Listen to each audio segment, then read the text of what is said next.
In the royal crypts of Spain lies a monarch whose death spawned one of the most grotesque legends in European history. Ferdinand VII, once called the Desired One by his subjects, would become known for something far more disturbing than his tyrannical reign. As his body deteriorated from disease and excess, whispers began circulating through the Spanish court about an obsession that would define his final years and create a macabre tale that would outlive his crumbling empire. This is the story of a king who feared losing his masculinity more than losing his throne, and whose desperate final act would transform him from a feared despot into history's most humiliated monarch. The year was 1833, and Ferdinand VII lay dying in the royal palace of Madrid. But the king's final concerns weren't about succession, diplomacy, or the state of his realm. According to court rumors that would persist for generations, his dying thoughts centered on preserving proof of his manhood for posterity. What emerged from those death chambers would become one of the most bizarre and degrading royal legends ever recorded, a tale of a preserved organ floating in formaldehyde, forever mocking the memory of a once powerful king. Ferdinand VII ascended to the Spanish throne in 1808 during one of the most turbulent periods in European history.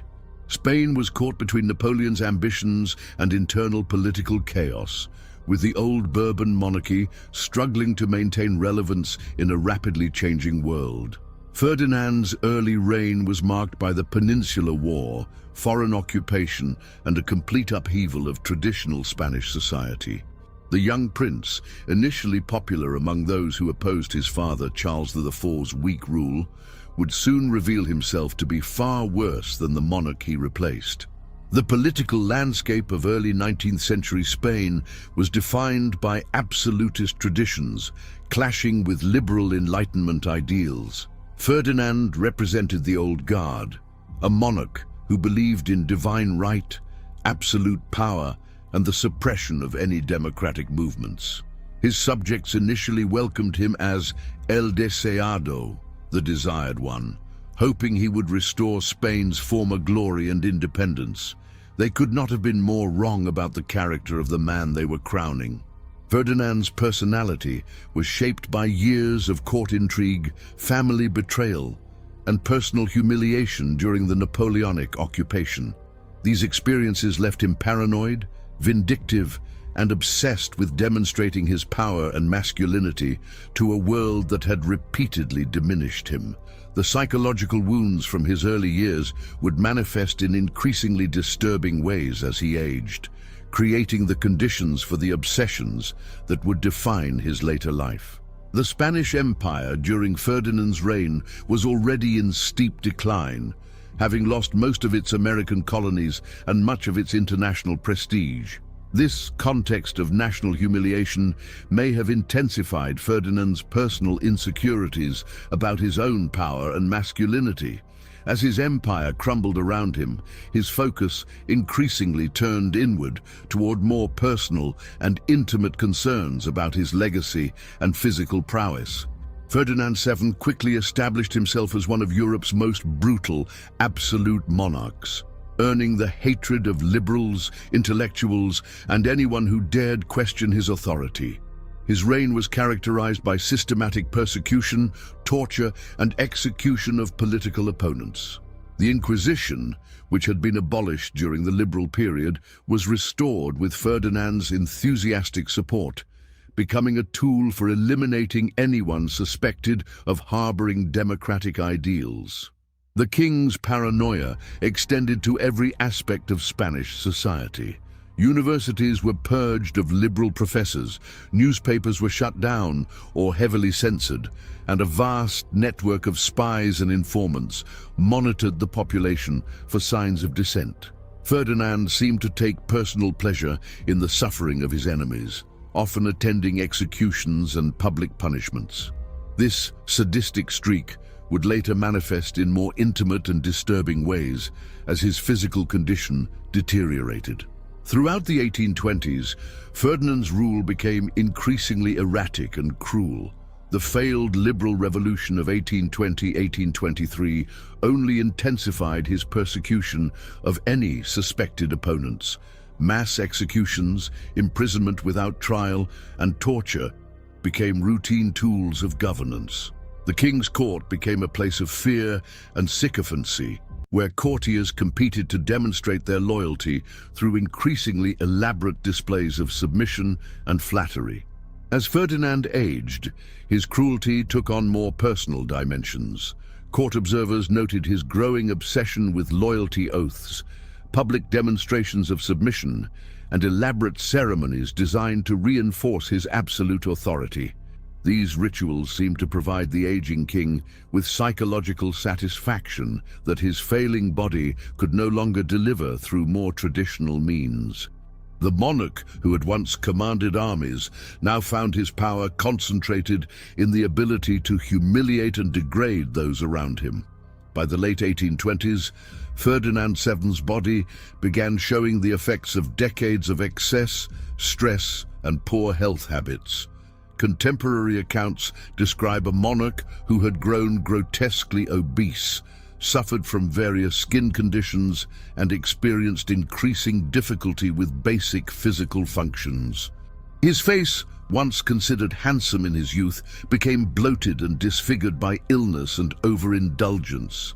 The king, who had prided himself on his masculine appearance, was transforming into a physical caricature of royal decadence. Court physicians documented Ferdinand's declining health with growing alarm.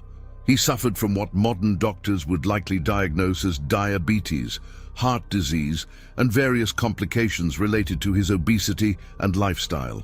More troubling for the king were the increasingly obvious signs of sexual dysfunction and impotence. For a monarch whose legitimacy partly depended on producing heirs and demonstrating masculine vitality, these physical failures represented an existential crisis.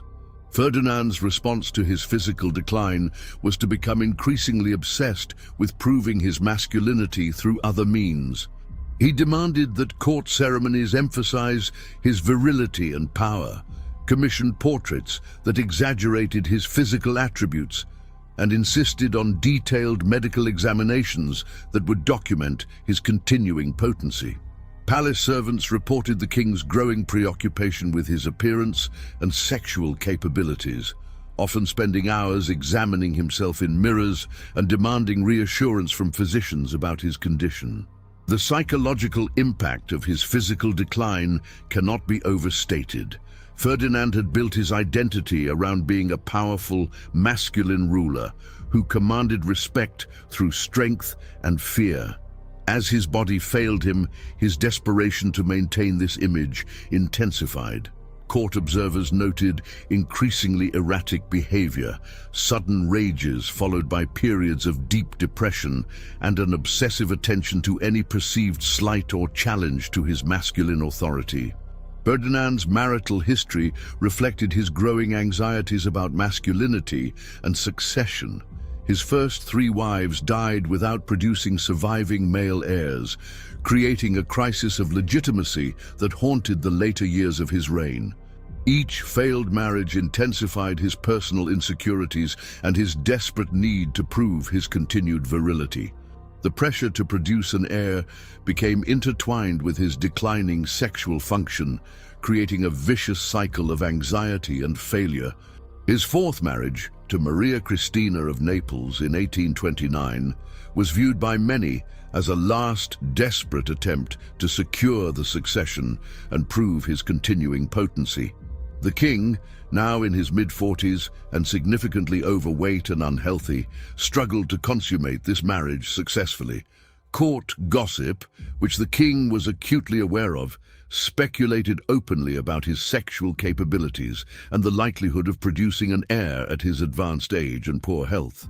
The birth of Isabella II in 1830 provided Ferdinand with some relief, but also created new anxieties. Having only a female heir in a society that questioned women's ability to rule effectively meant that Ferdinand's masculine legacy remained in doubt. He desperately wanted a male heir, but was increasingly unable to perform the necessary functions to create one. This failure became a source of profound psychological torment that affected his behavior and decision-making. Ferdinand's treatment of his wife, Maria Cristina, reflected his sexual anxieties and growing paranoia. He subjected her to invasive medical examinations, insisted on monitoring her every interaction with male courtiers, and demanded detailed reports about her fertility and sexual responsiveness. The royal bedroom became a site of medical intervention and psychological torment, with physicians regularly examining both spouses and reporting on their sexual compatibility and performance. As Ferdinand's health continued to decline in his final years, his desperate attempts to prove and preserve his masculinity became increasingly bizarre and pathetic. He consulted with a parade of physicians, quacks, and supposed miracle healers, seeking treatments that would restore his sexual function and masculine appearance. The royal treasury funded expensive and often dangerous medical procedures, exotic remedies, and elaborate treatments that promised to reverse the aging process. Court records from this period reveal a king obsessed with documenting and preserving evidence of his masculine capabilities. He commissioned detailed medical reports about his physical condition, insisted on measurements and examinations that would supposedly prove his continuing virility, and demanded that physicians provide written testimony about his sexual prowess. These documents were carefully preserved in the royal archives, suggesting that Ferdinand was already planning for his posthumous reputation. The king's behavior during his final years became increasingly erratic and embarrassing to those around him. He would subject visitors to uncomfortable discussions about his sexual capabilities, demand that courtiers acknowledge his continuing attractiveness and masculine appeal, and fly into rages when anyone suggested that his health was failing. Foreign diplomats reported being shocked by the Spanish king's inappropriate behavior and obvious psychological distress. Ferdinand's desperation reached new heights as he realized that his death was approaching. Palace servants reported the king's growing obsession with his physical legacy and his increasing demands that his body be examined and documented by medical professionals. He seemed determined to leave behind proof that he had been a virile, masculine ruler, even as his actual condition made such claims increasingly absurd. In September 1833, as Ferdinand VII lay dying from what physicians diagnosed as a combination of ailments related to his lifestyle and declining health, the most disturbing chapter of his reign began to unfold. According to court rumors that would persist for generations, the dying king made a request so bizarre and degrading that it would define his historical legacy more than any of his political achievements or failures. Witnesses claimed that Ferdinand, in his final delirium, became obsessed with the idea that his enemies would claim he had died as less than a man. His years of sexual dysfunction, impotence, and physical decline had apparently created such deep psychological wounds that even approaching death could not diminish his desperate need to prove his masculinity. The specific details of his final request would become the subject of whispered conversations in royal courts across Europe. According to the persistent legend, Ferdinand VII requested that his male organ be preserved after his death as proof of his masculine capabilities. This grotesque final act was supposedly intended to silence critics who had questioned his virility and to provide physical evidence for future generations that he had been a complete man. The request allegedly came during his final days, when fever and medication had perhaps loosened his inhibitions and revealed his deepest anxieties. The reaction of those present to this supposed final request was reportedly one of shock and horror. Even in an age when royal behavior was often eccentric and disturbing, Ferdinand's alleged obsession with preserving his genitalia struck observers as particularly pathetic and degrading. The dying king's inability to distinguish between political legacy and sexual prowess revealed the depth of his psychological deterioration and the extent to which his personal insecurities had consumed his identity as a monarch. Ferdinand VII died on September 29, 1833, at the age of 48, leaving behind a legacy of tyranny, failure, and personal humiliation that would be remembered long after his political achievements were forgotten. His death marked the end of absolute monarchy in Spain and the beginning of a new era of liberal government. But for Ferdinand, the most lasting legacy would not be political, it would be the grotesque rumors that emerged from his deathbed. The legend of Ferdinand's preserved organ spread rapidly through European society, becoming a source of both fascination and disgust among those who heard it. According to the persistent rumors, the king's final request had been carried out, and somewhere in the depths of the royal palace, a jar containing the monarch's genitalia floated in formaldehyde as a testament to his desperate need for masculine validation. Whether or not the preservation actually occurred, the story itself became a powerful symbol of Ferdinand's pathetic final years and his complete failure as both a king and a man. The image of the once feared tyrant, reduced to having his manhood preserved in a jar, captured perfectly the absurdity and degradation of his reign. The king who had terrorized Spain for decades would be remembered primarily for this final act of desperate humiliation. The spread of this legend was facilitated by the hatred that Ferdinand had earned during his reign. His former subjects, who had suffered under his tyranny, found a kind of poetic justice in the story of their tormentor's final humiliation. The preserved organ became a symbol of divine retribution, the tyrant king reduced to a grotesque curiosity, his legacy floating in preservative fluid rather than residing in the hearts and minds of a grateful nation. The story of Ferdinand VII's preserved genitalia became one of the most persistent and widespread legends in European royal history, passed down through generations of courtiers, historians, and gossips who found in it the perfect symbol of royal decadence and masculine insecurity. The tale was embellished and modified over time, with various versions claiming different details about the preservation process, the location of the jar, and the reactions of those who supposedly witnessed it. This legend served multiple cultural functions in post-Ferdinand Spain and throughout Europe. For Spanish liberals, it represented perfect justice, the tyrant who had oppressed them reduced to a pathetic joke about masculine inadequacy. For other European courts, it served as a cautionary tale about the dangers of absolute power and personal obsession. The story became a favorite among those who wanted to criticize monarchical excess and the psychological damage caused by unlimited authority. The persistence of this legend also reflects broader cultural anxieties about masculinity, power, and mortality that resonated with audiences across different periods and societies. Ferdinand's supposed obsession with preserving proof of his manhood spoke to universal fears about aging, sexual decline, and the loss of masculine identity.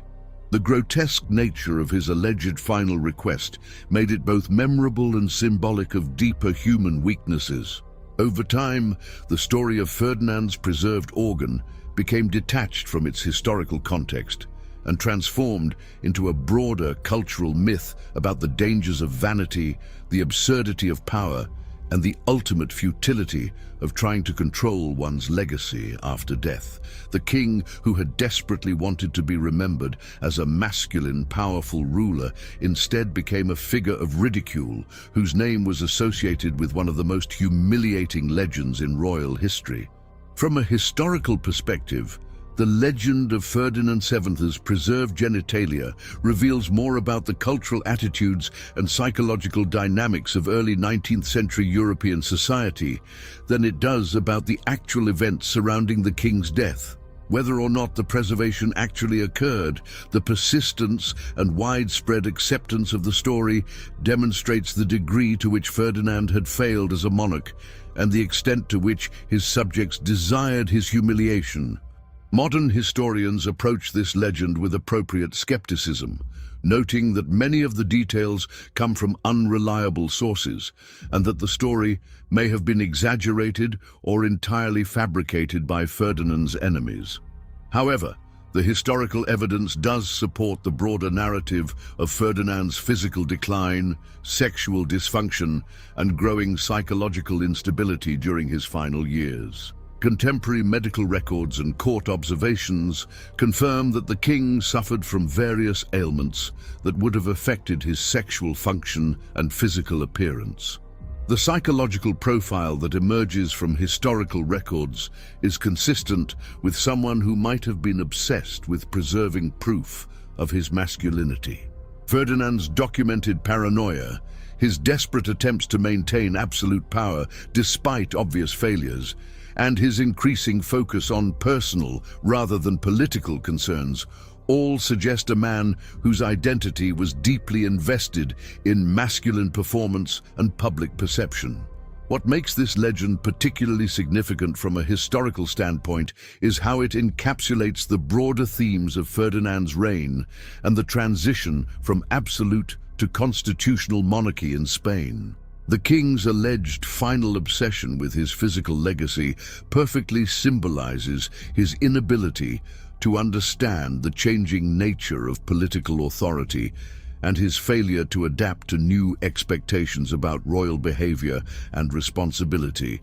The story of Ferdinand VII's final humiliation serves as a powerful reminder of how personal obsessions and psychological weaknesses can ultimately define a historical legacy more powerfully than political achievements or failures.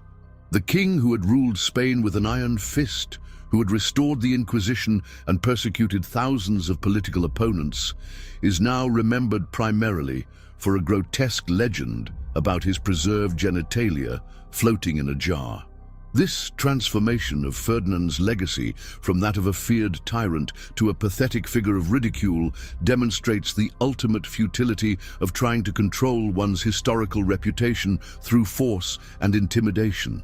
The king's desperate attempts to preserve proof of his masculinity backfired spectacularly, creating a legend that made him appear weaker and more pathetic than any of his political failures could have managed. The persistence of this humiliating legend also reflects the power of popular culture and oral tradition to shape historical memory in ways that formal historical records cannot. While official histories might focus on Ferdinand's political decisions and their consequences, the story that has endured in popular consciousness is one of personal degradation and psychological collapse. For contemporary observers, Ferdinand VII's story serves as a cautionary tale about the dangers of allowing personal insecurities and obsessions to override rational judgment and appropriate behavior. The king's inability to accept his physical limitations and aging process led him down a path of increasingly desperate and ultimately self-destructive actions that destroyed whatever positive legacy he might have hoped to leave behind. The legend of Ferdinand VII stands as one of history's most vivid examples of how personal psychological dysfunction can transform a powerful ruler into a figure of lasting ridicule and contempt. Whether or not the grotesque details of his final request actually occurred, the story has endured because it perfectly captures the absurdity and tragedy of a man whose desperate need to prove his masculinity ultimately destroyed any possibility of being remembered with dignity or respect. Ferdinand's tale resonates across centuries because it speaks to universal human fears about aging, inadequacy, and the loss of power and virility.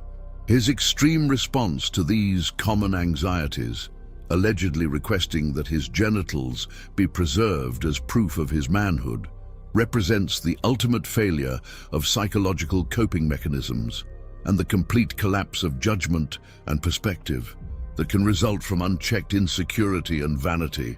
The king, who had terrorized Spain for decades, who had commanded armies and controlled the lives of millions, was ultimately undone not by military defeat or political revolution, but by his own inability to accept the natural limitations of human mortality and physical decline.